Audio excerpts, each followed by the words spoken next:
Joining me to expand on the UN's anti-Israel report, human rights activist and executive director of the UN Watch NGO, Hillel Neuer.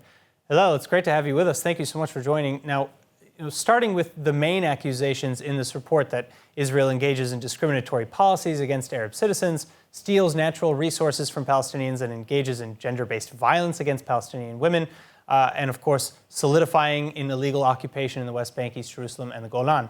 What do you make of these allegations?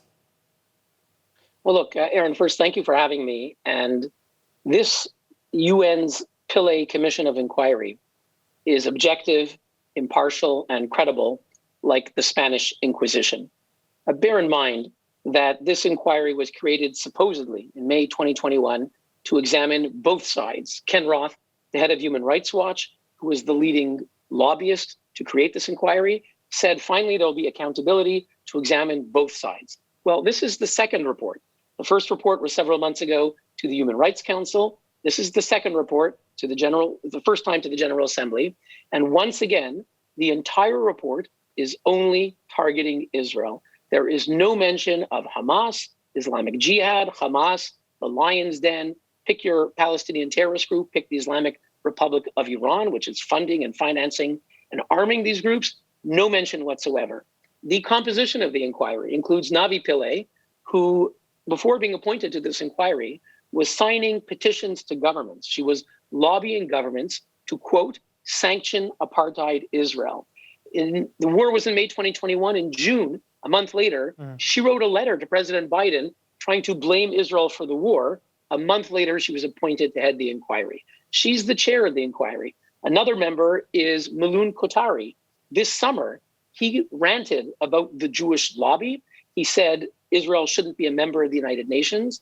He was condemned by 17 countries, the European Union, for anti-Semitism. The UN Human Rights Council President, the UN Secretary General, the UN Special Rapporteur on Freedom of Religion condemned Milun Kotari for anti-Semitism. He's sitting on this inquiry. So look, this is a farce. It doesn't mean that everything in the report is wrong. There are several items in the report which may be valid, which may be factually true, but the narrative of the report is that Israel is a criminal state. There is no mention of Israeli peace proposals over the years, whether it's Ehud Barak, Ehud Olmert. This is a one-sided report designed to demonize Israel. Well, so Hillel, how does the report justify its findings without adding any of the context that we just discussed, even, as you said, not even mentioning Hamas or rocket fire or Iran or any Palestinian terror group for that matter? Well, I think it's interesting. Some previous reports, if we look at the Goldstone report or other similar commissions of inquiry by the UN Human Rights Council, they would often have several pages, several sections purportedly dealing with Hamas.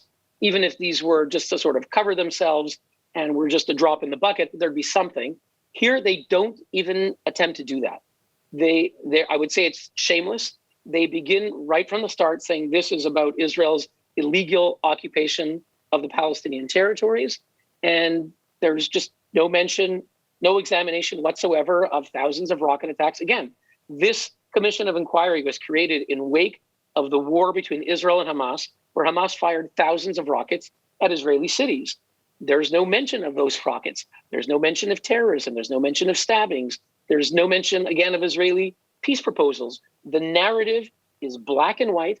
There is no nuance. There's no countervailing facts. And again, they don't even purport to look at both sides. It's only at Israel. And Aaron, the other thing I'll mention is that, Milun Kotari this summer was condemned for his remarks about the Jewish lobby in an interview he gave with the anti-Israel website Mondoweiss. What people didn't focus on as much, but is worth focusing on, is that he gave an hour-long interview. In that interview, he described how wonderful it is, this new permanent commission of inquiry, which again, we compared to the Spanish Inquisition. It has no end, and it's designed to paint Israel as criminals. He talks about how wonderful it is that they're going to go around the world meeting with various parliaments to attack Israel. There is no mention in his remarks that they will ever examine Palestinian Authority, Hamas, Islamic Jihad. They are shameless in their bias. So Hillel, Prime Minister Yair Lapid, he's accusing the report of anti-Semitism and deep bias, as you are. He calls on the commission to be disbanded. And you likewise now have a petition under your NGO to disband the Commission of Inquiry. What are your grounds, perhaps beyond what you've already spoken about just now? Well, look, we've drafted a resolution. It's never happened before, but the Human Rights Council is a legislative body. It created this Commission of Inquiry. It's the only one that can end this Commission of Inquiry. Bear in mind, virtually all, not all, but virtually all previous commissions of inquiry last for 6 months or a year. They deliver their report and they're done. This one lasts forever, and it is only targeting Israel. You know, if we had seen that there was some semblance of both sides, of objectivity, of equal treatment of both sides, you know, it could be discussed. But there is none at all. This is the second report. The entire report is targeting Israel. The founding resolution of this commission imagined that they would look at all sides. They're not. So we're calling for this Commission of Inquiry to be disbanded. The United States led a joint statement in June at the United Nations of 22 countries to condemn this inquiry, and it's time to take action and eliminate it.